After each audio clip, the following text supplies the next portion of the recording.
বিসমিল্লাহির রহমানির রহিম। প্রিয় দেশবাসী এবং বাংলাদেশের সকল সাংবাদিক এবং গণমাধ্যম কর্মী যারা রয়েছেন তাদের সকলকে জানাচ্ছি আন্তরিক শুভেচ্ছা ও মোবারকবাদ।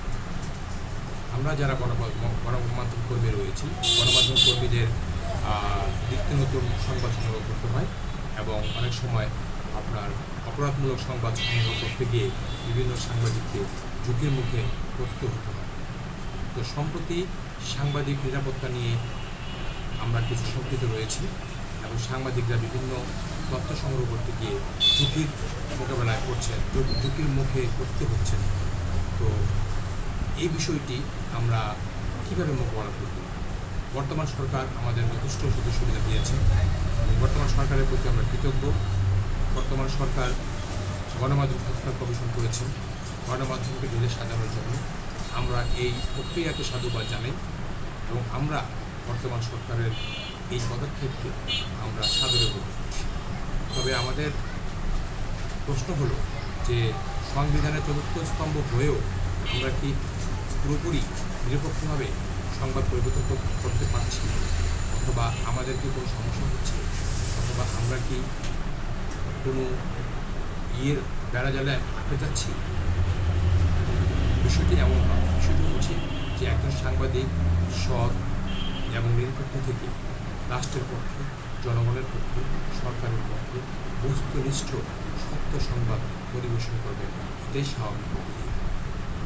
তো যারা দুর্নীতিবাজ রয়েছেন, যারা দুষ্কৃতিকারী রয়েছেন, যারা রাষ্ট্র সরকারের শত্রু বলে বিবেচিত, তাদেরকে চিহ্নিত করে রাষ্ট্রের সামনে উপস্থাপন করা গণমাধ্যম কর্মীদের দায়িত্ব বলে আমি মনে করি।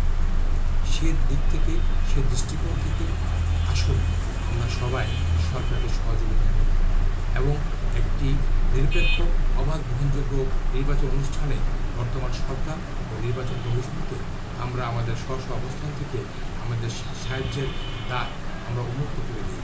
আমাদের লিখনের মাধ্যমে, আমাদের প্রচারের মাধ্যমে, আমাদের সংবাদ প্রকাশের মাধ্যমে আমরা সরকারের পাশে দাঁড়াই, নির্বাচন কমিশনের পাশে দাঁড়াই।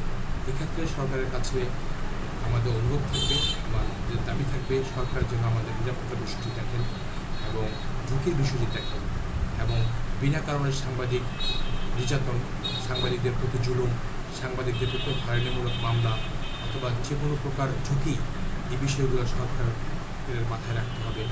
সরকার এই বিষয়ে নিশ্চয়ই নজর দেবেন বলে আমরা আশাবাদ ব্যক্ত করছি এবং সরকার, আমরা মনে করব যে অবশ্যই সংবাদকর্মী বান্ধব বা গণমাধ্যম কর্মী বান্ধব এই সরকার যথেষ্ট সুযোগ সুবিধা আমাদেরকে প্রদান করেছেন। আপনারা দেখেছেন যে গাজীপুরে সাংবাদিক 2 হত্যা মামলা অগ্রগতি কীভাবে হয়েছে এবং সেখানে আমরা দেখেছি মাননীয় আমাদের যিনি স্বরাষ্ট্র উপদেষ্টা মহোদয় রয়েছেন, তিনি তুহিন সাহেবের বাসায় গিয়েছিলেন এবং তার সন্তানকে বুকে জড়িয়ে ধরে বলেছিলেন আজ থেকে এই সন্তানের দায়িত্ব আমরা গ্রহণ করলাম।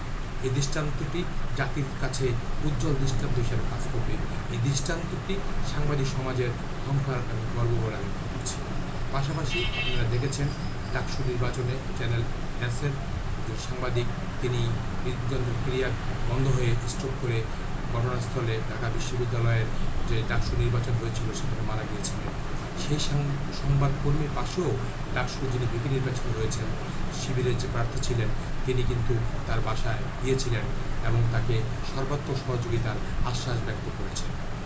রাজনীতিবিদদের এই উদার দৃষ্টিভঙ্গি, সাংবাদিকদের পাশে দাঁড়ানোর এই দৃষ্টান্ত জাতির জন্য নিঃসন্দেহে ভবিষ্যতের একটি কল্যাণকর দিকে ধাবিত করছে এবং এভাবে যদি রাজনীতিবিদরা এবং রাষ্ট্রযন্ত্র সাংবাদিকদের পাশে থাকে, সাংবাদিকরা অবশ্যই নিরপেক্ষ সংবাদ প্রচার করবে এবং রাষ্ট্রকে, জাতিকে, বাংলাদেশকে বিশ্বের কাছে অবশ্যই একটি গর্বিত জাতি হিসেবে তুলে ধরার জন্য সাংবাদিকদের পক্ষ থেকে যা যা করা দরকার অবশ্যই সংবাদকর্মীরা, গণমাধ্যম কর্মীরা করবেন ইনশাআল্লাহ, এই আশাবাদ আমি ব্যক্ত করছি।